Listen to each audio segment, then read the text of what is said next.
제가 설교 제목을 NMN이라고 이렇게 붙였습니다. 혹시 NMN이 뭔지 아시나요? NMN?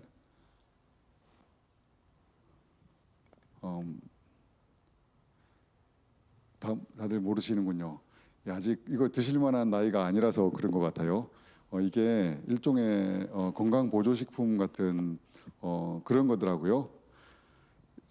이게 NMN이 니코티나마이드 모노뉴클레오타이드라고 하는 니코티나마이드의 N과 모노뉴클레오타이드의 M과 N이 NMN 이렇게 잘 모르시겠죠. 저도 잘 몰라요. 이런 건강 보조식품이 있다고 합니다. 첫 번째 그림을 한번 띄워주시면은 쟤는 아닌데 그 말고 화학 공식 나오는 그림, 쟤. 그 제가요 최근에 어떤 분을 만났는데 그분이 제가 좀 신뢰하는 분이거든요. 이분은 그냥 뭐 아무거나 추천하지 않습니다. 꼭 알아보고 확인하고 추천하시고 확인하고 뭘 하시는 분이에요. 그래서 이제 시간을 절약하는 방법은 저 같은 경우에는 좀 이렇게 그렇게 꼼꼼하신 분, 확인하고 하시는 분에게 물어보는 편이거든요. 근데 이분은 제가 좀 신뢰하시는 분이신데 이분이 NMN을 추천하시더라고요. 그러면서 이야기하시는 게 뭐냐면은 NMN이라고 하는 이걸 개발한 이 기술에 원료되는 첫 번째 이야기하신 게 이 기술을 요거를 발견하신 개발하신 아니면 기술의 원료가 되신 그런 분이 노벨 생화학상을 받았대요. 일단 그래서 이게 그냥 사기꾼이 개발한 중국에서 이렇게 6개월 만에 만든 그런 건 아니구나라는 걸 일단 알게 되었고 그리고 나서 이제 이분이 저한테 시간을 내 가지고 설명을 해주시려고 저한테 설명을 해주시려고 하나씩 이야기를 하시더라고요. 저기 보시면 화학 공식이 있는데 이 화학 공식이 옥시데이션이라고 보이시나요? 산화하는 거거든요. 이렇게 산화하는 것과 여기 리덕션이라고 해서 환원하는 거거든요. 이게 O가 늘어나면은 산소가 늘어나면은 산화가 되고요. 전자나 H가 산화가 되는 것이고 그렇게 하면 전자나 H가 빠지는 거고 반대 상황이 되면은 이게 환원이라고 하더라고요. 이제 그렇게 하시면서 이제 이거를 갖다가 저한테 이야기를 해주시는데 이 쥐그림 한번 보여주세요. 근데 이분이 말씀하시는 게 본인은 NMN을 먹고 있고 근데 그 이유 중에 하나가 뭐냐면은 일단 NAD라는 게 있대요. NAD 플러스라는 게 있는데 이게 효소래요. 근데 이 효소가 나이가 들면은 이 효소가 점점 떨어져 가지고 나중에 이게 사람들이 발견해낸 게 에이징하고 나이가 드는 거랑 NAD의 그런 레벨이랑 연관이 돼 있다는 것을 발견을 하고 NAD 레벨을 떨어뜨리지 않기 위해서 이제 이렇게 만들어낸 게 지금 NMN이라는 거예요. 그래서 이게 쉽게 말하면은 노화에 따라서 생기는 질병들을 방지할 수 있는 거예요. 진시황이 찾고 있었던 불로초가 여기 있었던 거죠. 이게 좀 뻥튀기해서 이야기하면은 이거를 사실 동물 실험에 성공했거든요. 동물한테 한 1년 정도 먹였는데요. 실제로 늙은 쥐가 조금 약간 비약적으로 이야기하면 젊은 쥐가 됐대요. 이런 동물 실험이 성공됐고요. 그래서 설명하시기로 지금 제가 대충 들은 걸 기억을 하면 세포가 기억을 가지고 있대요. 어린 아이 때 세포 분열한 그 기억부터 시작해가지고 30대, 40대, 50대 세포 분열이 점점 늘어지는 것들 이게 이 기억을 가지고 있는데 요것들을 NAD 플러스가 들어감에 따라서 이제 거꾸로 가는 이제 이런 것들이 있대요. 제가 듣고 나서 무슨 이게 이상한 소린가. 근데 이제 일단은 노벨 생화학상 이야기 나왔고 동물 실험 1년 그것도 보니까 실험을 제가 찾아보니까 일본에 있는 대학하고 거기 위스콘신에서 같이 했더라고요. 그래서 1년 정도 하면 위스콘신 같은 대학은 내가 아는 대학이니까 여기서 사기치지는 않을 거라고 생각하고 집에 와가지고 찾아봤어요. 그리고 요 이야기를 안 했네요. 실제로 그분 아내 되시는 사모님이 이거 먹은 결과 불면증이 사라졌대요. 그리고 이렇게 몇 가지 그리고 제가 딱 보니까 피부를 딱 봤는데 원래 저희 형님 뻘 되시는 저보다 한 8살 많으신 분이신데 그 피부가 괜찮은 거예요. 제 눈에 보기에도 조금 괜찮은 거예요. 그래서 그 정도 때가 그 노화가 급속하게 이렇게 진행되는 나이 또래거든요. 그래서 이제 제가 이렇게 주의 깊게 살펴보곤 하는데 피부가 좋으셔가지고 요새 뭐 이상한 거 먹고 있으면 이야기해 달라고 이야기하면서 이제 이 모든 대화가 시작됐는데 피부가 재생됩니다. 혹하시죠? 체력 향상, 신체 기능 향상, 그리고 탈모도 심지어는 머리가 날 수도 있어요. 장난 아니죠? 그리고 신진대사를 좋게 하기 때문에 당뇨나 이런 거에 대해서 약간 효과가 있대요. 그리고 이렇게 되면 면역력이 증가하기 때문에 뭐 온갖 종류의 질환들이나 질환들을 예방하고 증상을 완화하는 효과가 있대요. 여러분, 제가 잘 모르는데 그냥 주소 들은 것만 가지고 여러분들에게 이제 NMN을 이렇게 전달해 드렸잖아요. 이거를 전문 용어로 뭐라고 한다고요? 전도라고 하는 거죠. 여러분들에게 길을 알려드렸습니다. 이 길로 가십시오. 이걸 먹으시면은 피부가 좋아집니다. 이걸 먹으시면 탈모도 당뇨도 향상됩니다. 신진대사가 좋아집니다. 심지어는 나이가 점점 젊어질 수도 있습니다. 뭐 이렇게 이야기를 드렸잖아요. 그리고 요거는 여담입니다만 NMN이 시중에 나와서 파는 많은 것들이 있는데 함량이 좀 높은 걸 이렇게 사라고 하더라고요. 그래서 그게 효과가 있다고. 그래서 이제 일본 가셔서 이제 사왔다고 이야기하시더라고요. 실제로 일본에 가셔가지고 일본 엔저가 있기 때문에 좀 싸가지고 이걸 사오셨다고 하시더라고요. 그래서 소개를 받고 나서 저도 먹고 있거든요. 저는 전도됐습니다, 여러분. NMN 전도가 됐어요. 그리고 이제 여기서 여러분들께 이야기를 하잖아요. 혹시 이 이야기를 듣고 주변에 사람이 떠올랐거나 아니면은 이거를 자기가 먹고 싶은 분 계신가요? 그렇다면 여러분들도 이제 전도가 되신 겁니다. 혹시 부모님들이나 이렇게 들으시면은 이게 우리 어머니 드시면 좋겠다. 혹시 만에 하나 알아요? 이게 진짜 엔타이 에이징 하는 나이를 거꾸로 먹는 그런 효과가 있을지 어떻게 합니까? 근데 이게 요거를 딱 보고 나서 어떤 생각이 들었냐면 와, 이게 10분도 안 되는 이게 대화를 가지고 내가 판단을 하고 결단을 하고 찾아보게 되고 그리고 나서 구매까지 해가지고 먹고 있는데 뭐 일주일도 안 돼서 먹고 있거든요. 나는 왜 이렇게 반응했지? 이런 생각을 해보게 되는 거예요.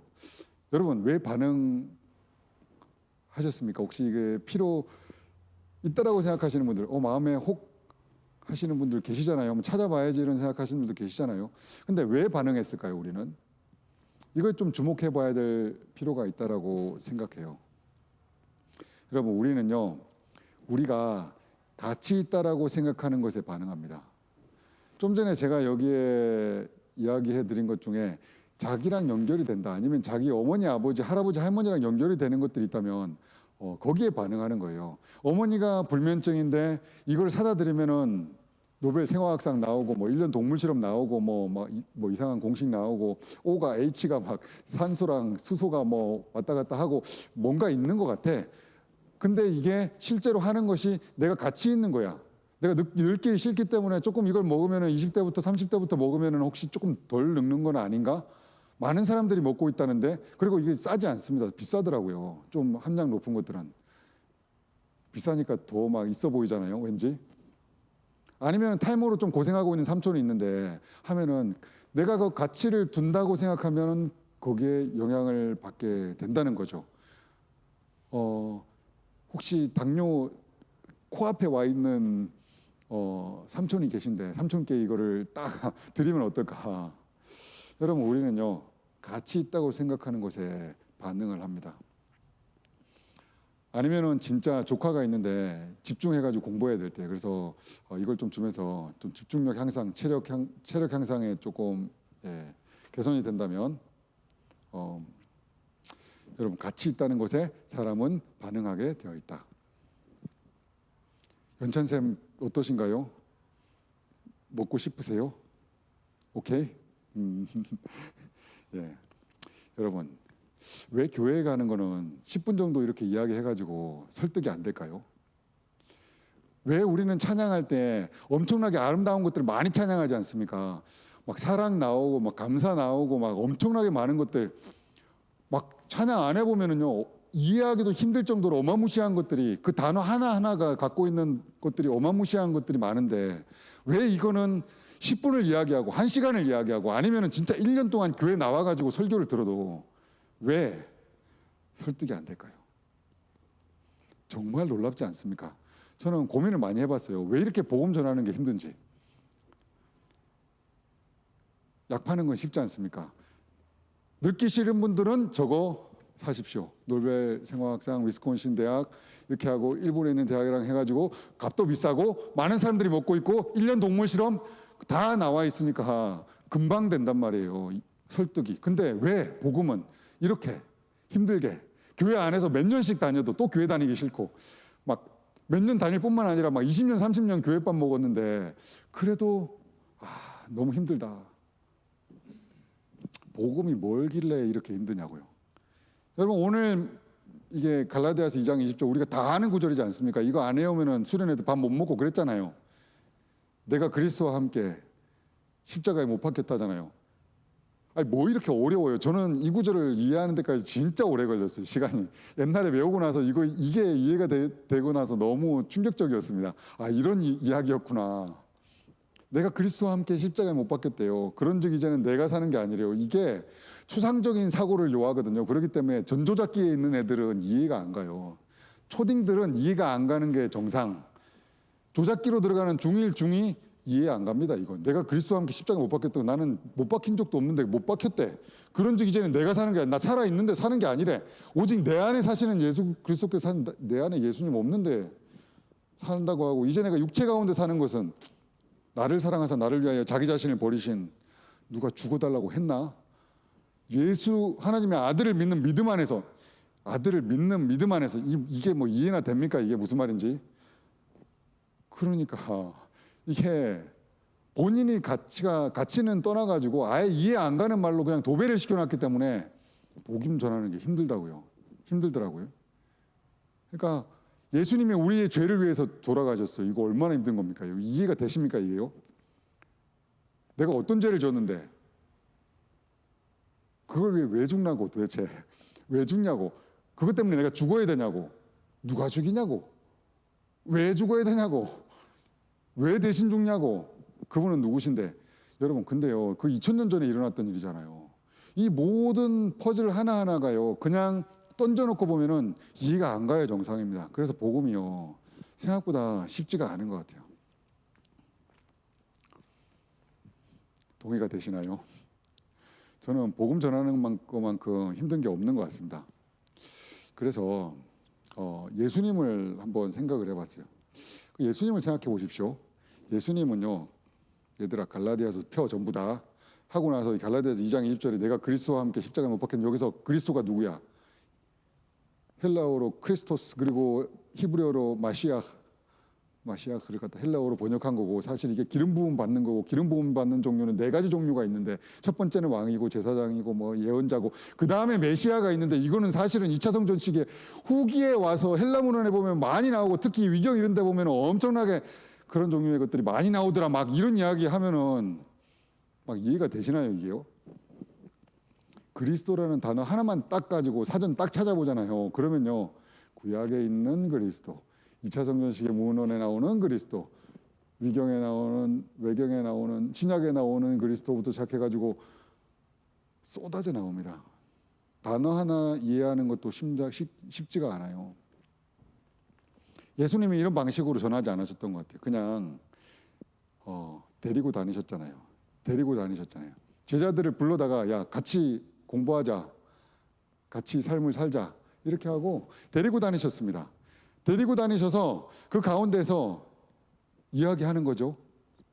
성경에 나오지 않았습니다만 그냥 제가 상상력을 동원해 보건데 이렇게 하셨을 것 같아요. 만약에 한 77절 정도 됐다고 칩시다. 그래서 밀수학이 이루어지고 있어요. 그때 제자들하고 딱 지나가면서 예수님이 이렇게 이야기하실 수 있습니다. 얘들아 저기 보잖아, 밭에 보면은 일부 안 깎고 다 추수 안 하고 저기 놔둔 그런 저 밭들 보이지? 밭 구석을 이렇게 놔두라고 하나님께서 레위기 19장에 이야기해 주셨거든요. 그걸 폐하법이라고 이야기하는데 저거 보이지? 저거 누가 먹으라고 저거 놔둔 건지 아냐? 라고 이야기하면 저거 가난한 사람들이 먹으라고 놔뒀습니다. 이렇게 이야기하잖아요. 그렇지. 이렇게 하나님이 원하시는 사람과의 관계는 내가 다 가질 수 있어도 좀 놔두고 다른 사람을 위해서 배려하고 요걸 사랑이라고 하는 거야. 우리도 이렇게 사랑하면서 살자, 알았지?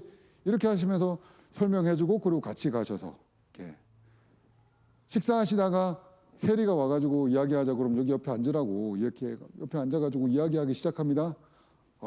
뭐 하시는 분이시냐고 이렇게 이야기하면서 나 사실은 나사렛에서 온 예슈아라고 하는 사람인데 예수는 헬라식 발음이잖아요. 히브리어 발음으로 예슈아라고 하는 사람인데 나는 여기 제자들 데리고 다닌다고. 그래서 하나님 나라 복음 너도 좀 들어야 된다고 이야기하면서 알려주시고. 그래서 삭개오 같은 사람도 옆에 앉아가지고 같이 이렇게 집에 들어가가지고 밥 먹다가 하나님 나라 복음을 딱 전달받고 나서 야, 너 돈보다 더 중요한 거 있다. 너 삶이 기뻐? 너의 삶 가운데 생명이 있어? 너는 돈은 있지만 생명은 별로 없잖아. 근데 생명 얻는 법을 내가 가르쳐 줄게.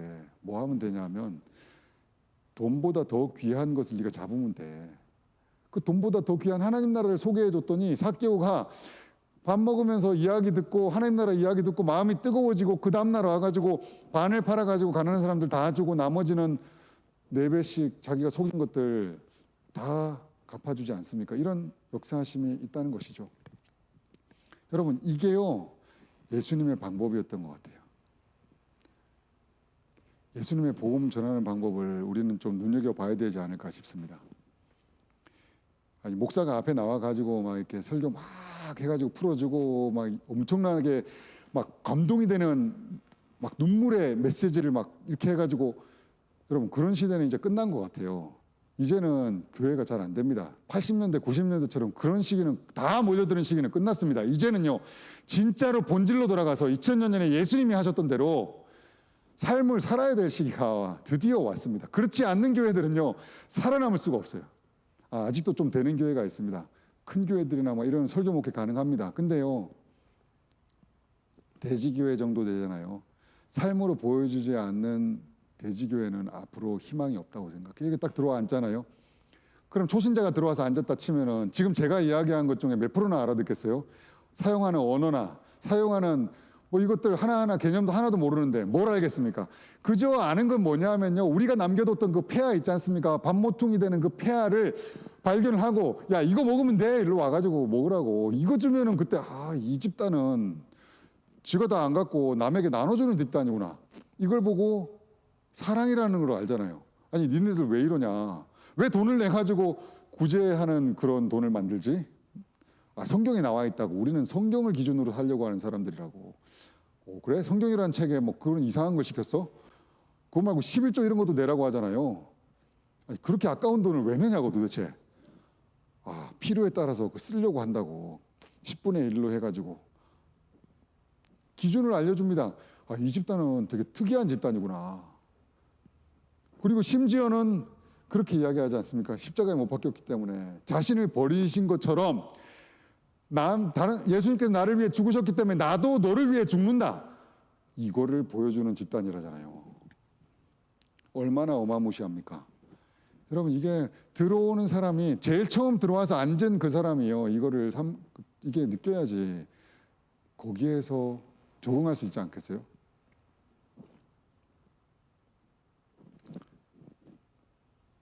그래서 복음이라는 거는 복음을 전하는 것이 실제로 이론으로는 안 되는 것 같아요. 복음으로 사는 사람들이 같이 있어야지. 복음으로 사는 사람들이 같이 있고 그 가운데서 생명이 흘러넘쳐야지. 그 흘러넘치는 생명을 다른 사람들이 왔을 때 느낀단 말이에요. 내가 하는 찬양이 엄청 기뻐야지. 그 다음에 옆에 있는 사람도 뭔 소리인지 못 알아듣겠지만 엄청 기쁘게 찬양하네. 저 기뻐해야 되는 건가? 엄청 간절하게 기도하네. 이렇게 기도해야 되는 건가? 알게 되는 것 아니겠습니까? 여러분, 그게 예수님께서 복음을 전하신 방법입니다. 여러분 도전하고 싶어요. 대지교회 청년부에는 그러한 복음이 흐르고 있습니까? 사람 숫자가 중요한 게 아닙니다. 사람 숫자는 솔직히 적으면 적을수록 좋아요. 아니 인간이 많잖아요. 그러면 모든 사람을 같이 하는 게 힘들어요. 말 안 듣는 것들이 항상 있거든요. 힘들거든요. 모래주머니처럼 그렇단 말이에요. 그러니까 진짜로 정말 바라는 것은, 제가 18년 사역하면서 바라는 것은 진짜로 몇 명 안 되지만 두세 명이라도 오손도손 모여가지고 같이 예배도 드리고 같이 산으로 들러 다니기도 하고 사랑도 하고 구제도 하고 이것도 하면서 얼마나 편합니까 같이. 근데 거기에 한 가정이 더 들어온다, 한 청년이 더 들어온다, 한 사람이 더 들어온다 그러면요, 세 명이서 한 명 커버하는 건 됩니다. 우리는 이런 집단인데 결사단체다. 여기 들어오는 건 괜찮은데 나가는 거 안 된다. 우리 목숨 걸고 사랑하는 집단이다. 사실 내 힘으로 잘 안 된다. 솔직히 그게 나오더라도 충격받지 말라고. 원래 나는 이런데 성령의 힘으로 하려고 막 노력한다. 그래도 이렇게 하면서 사랑하려고 노력하고 치열함 가운데에서 이렇게 해 나간다면 여기에 하나님 나라가 있지 않을까요? 우리 사랑하는 대지교회 청년부 여러분, 이 정도 사이즈면 아주 아이디얼하다고 생각해요. 너무 많지도 않고 너무 없는 것도 아닙니다. 딱 훈련하기에 좋고요. 딱 같이 생명을 누리기에 좋은 사이즈예요. 여러분, 복음 가운데 좀 전에 제가 주섬주섬 이야기해드린 그런 내용들이 사랑이잖아요. 전문 용어로 이야기하면 공의라고 하는 단어가 있잖아요.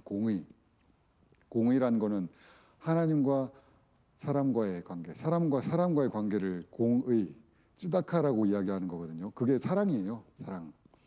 사람이 친구를 위하여 자기 목숨을 버리면 이에서 더 큰 사랑이 없나니. 아니 그냥 요한복음에 예수님 말씀해 주시잖아요. 친구를 위해 죽으라고, 내가 너희를 위해 죽었듯이 죽으라고.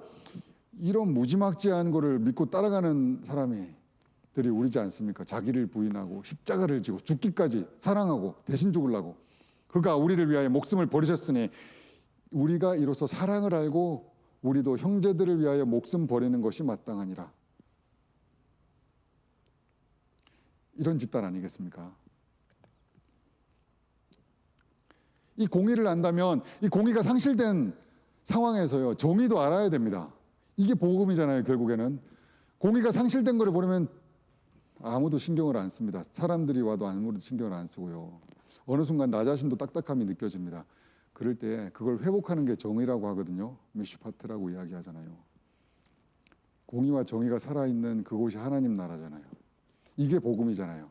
예수님이 데리고 다니시면서 제자들을 보면서 폐하법을 이야기하시던 그곳에 공의가 있었고, 그것이 폐하법을 지키지 않는 사람들이 많아짐에 따라서 얘들아 같이 폐하법을 지키자, 같이 죽기까지 사랑하자, 나누자 라고 이야기하는 그것이 정의가 회복되는 그런 순간 아니겠어요? 그게 정의 아니겠습니까?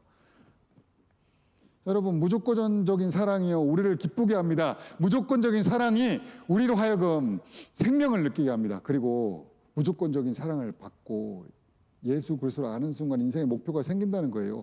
그게 복음 아니겠습니까? 거기에 주는 생명이 차고 넘쳐야지 그 다음에 다른 것들이 되지 않을까요?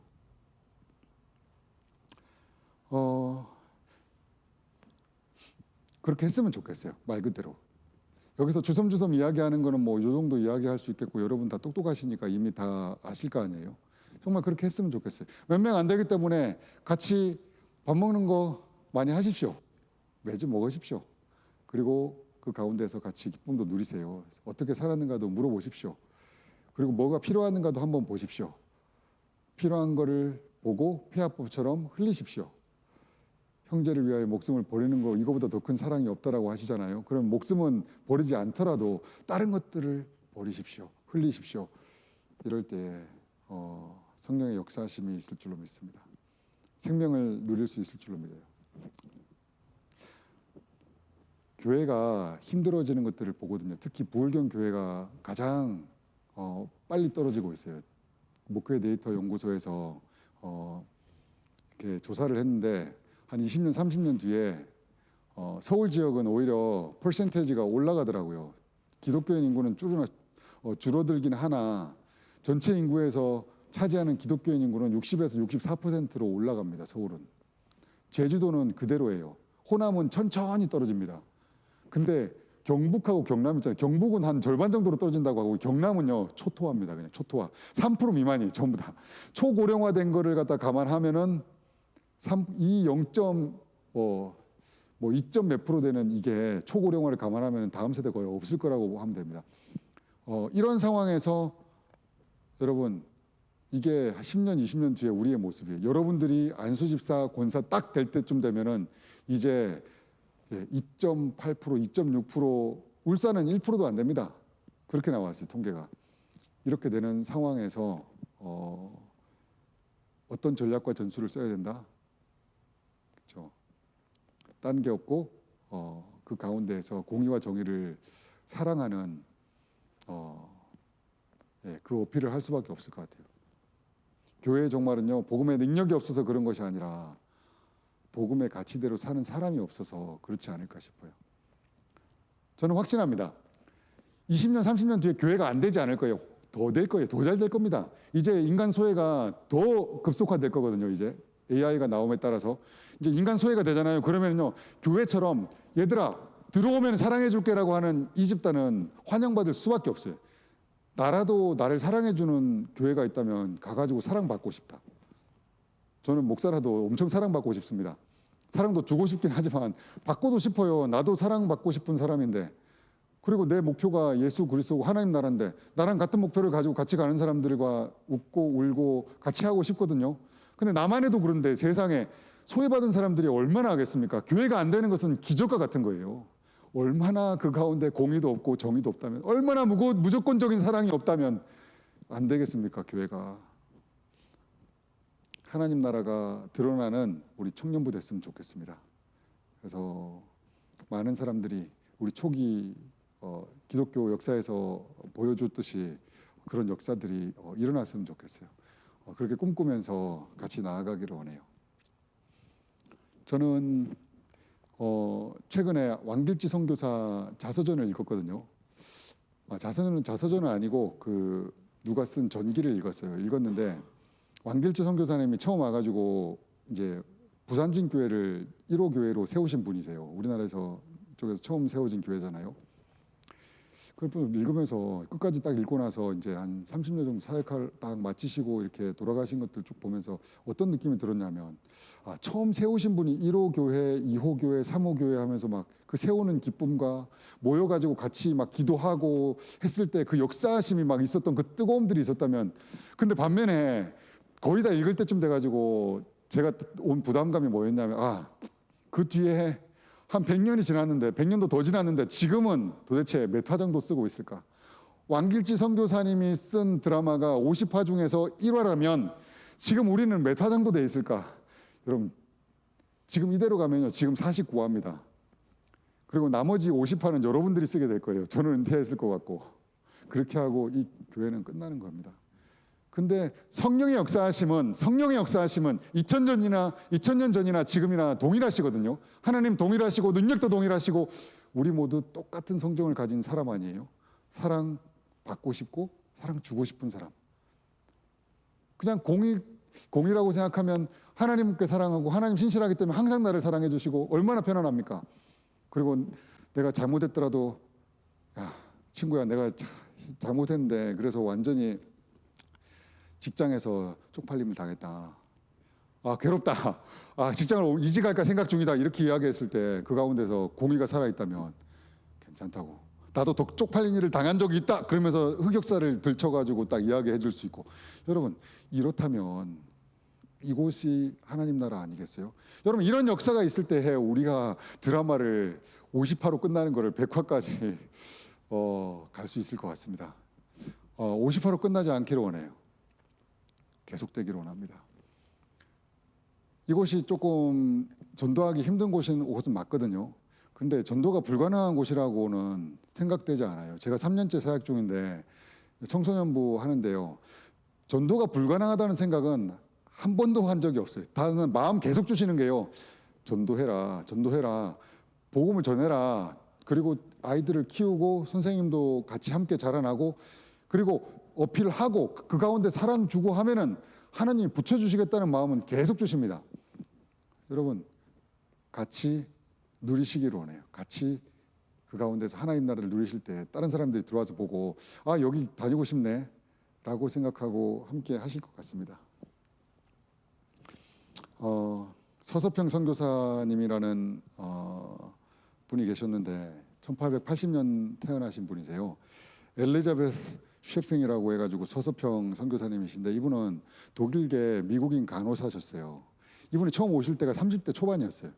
한국에 처음 오셔가지고 누구를 돌봤냐면은 하나님의 공의를 세우셨어요. 내가 나와 다른 사람과의 관계, 이 못 사는 곳에 오셔가지고요 고아를 돌보시기 시작하셨습니다. 자신의 옷을 팔아가지고 이 고아 옷 입히고 과부들을 먹이십니다. 자기 먹을 걸 줄여가지고 같이 먹이시기 시작했어요. 가난한 사람들 같이 살면서 음식도 나눠주고 하셨어요. 그리고 한 번은 길에서 다리 다친 할머니를 모셔왔거든요. 치료해드리고요. 돌아가실 때까지 같이 살았습니다. 여러분 이렇게 같이 하는데 그 할머니의 소식을 들은 다른 사람들이 이분하고 같이 하고 싶지 않겠습니까? 다리 다친 자기가 모르는 분을 모셔다가 극진히 보살피고 먹이시고 입히고 함께 해주는데 세상에 나 그런 분 계시면 저도 가고 싶습니다. 같이 가가지고 저도 좀 보살펴 달라고.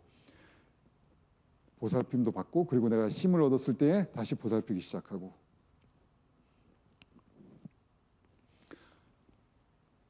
저는요 큰아이가 장애인이잖아요.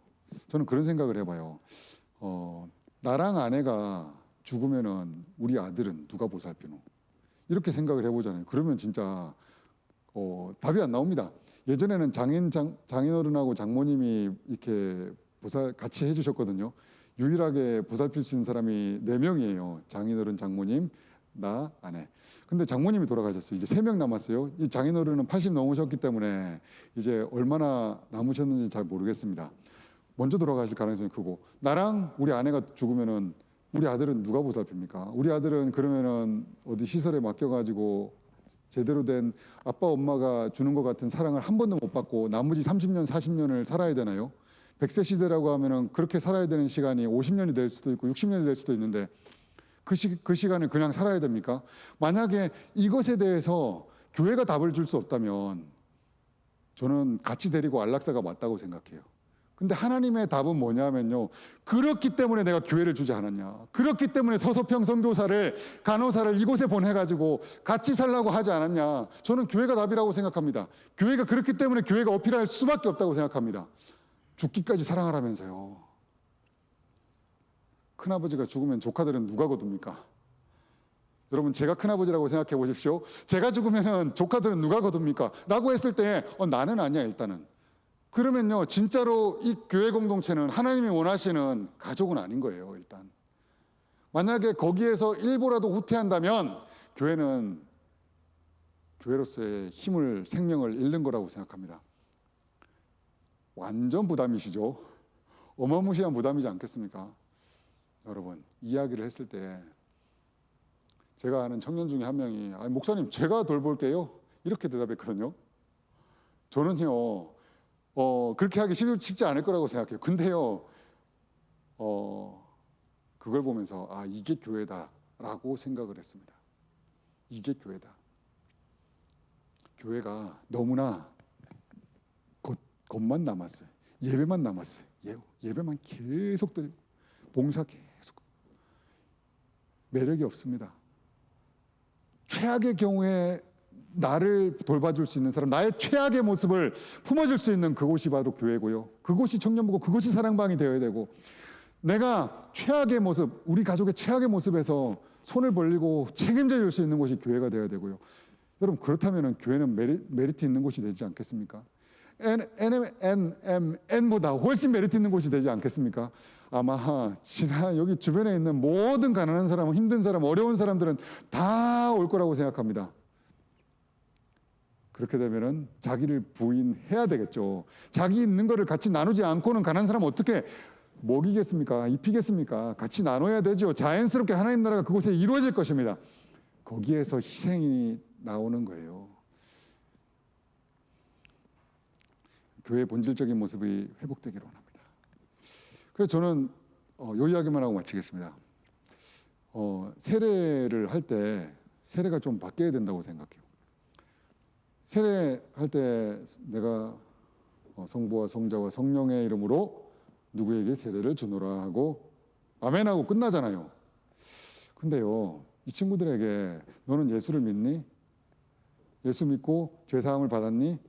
라고 물어보는 것도 세례의 굉장히 중요한 의미 맞는데, 세례의 진짜 중요한 의미는 뭐냐면 죄사함 받고 새로운 피조물이 됐다면 이제 공동체 안으로 들어오는 겁니다. 청년부 안에 세례 받는 사람이 한 명 생기면 청년부 안에 이제 새로운 사람이 생기는 거예요. 새로운 가족이 생기는 겁니다. 그 친구가 가진 문제는요, 더 이상 개인적인 문제가 아니라 청년부의 문제가 되는 거예요. 청년부의 문제가 되는 거고, 같이 기도해줘야 되는 거고, 같이 풀어줘야 되는 거고, 거기에서 같이 리소스를 나눠야 된다면 같이 나눠야 되는 것입니다. 여러분, 이게 교회 아닌가요?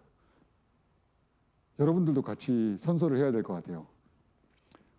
여기 김아무개가 세례받고 들어오는데 여러분들은 가족으로 생각하고 김아무개의 문제를 여러분의 문제로 받으시겠습니까? 못 받는다고 그러면 못 들어오는 거죠, 공동체 안으로. 아니, 못 받는다는 사람이 태반인데 들어와서 뭐 하게요? 이게 공동체 맞습니까? 김아무개가 대학생이라서 등록금이 없어요. 그 기도 제목을 냈어요. 그러면은 대신 등록금을 내주시겠습니까? 병에 걸렸습니다. 돈이 없어서 치료를 못합니다. 그럼 돈을 내주시겠어요? 할 때 돈을 내줘야지 그게 교회인 거예요. 여러분들은 진짜로 무지막지한 종교에 걸리셨습니다. 이게 성경에서 이야기하는 공동체예요. 저는 지금 계속 도전받고 있어요. 스스로에게 계속 물어봅니다.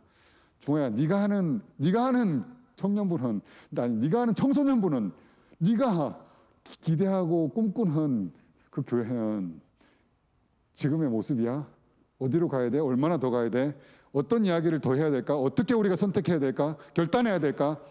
얼마나 더 기도를 하고 성령 충만해야지 이 모습들이 드러날까? 이게 아니라면은 교회는 힘이 없습니다.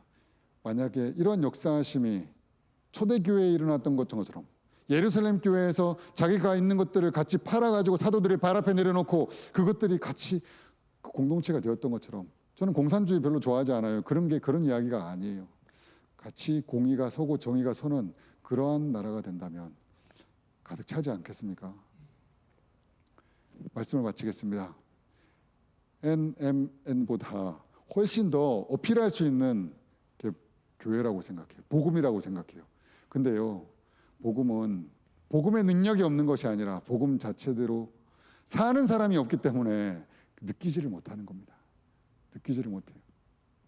찬양으로 시작했다면, 예배로 시작했다면 선택함으로, 삶 가운데 선택함으로, 아니면 예배 딱 끝나고 나서 당장 누구랑 이야기할까를 생각해 보십시오. 이야기 안 하고 헤어지실 거예요? 아니면 이야기하시고 헤어질 것입니까?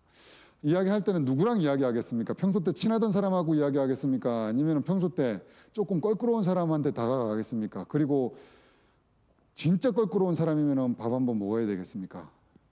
여러분, 이 선택에서 결국에는 생명이 있냐 없냐가 드러날 것 같아요. 그래서 생명을 선택하시기 원합니다. 하나님의 공의를 선택하시기 원해요.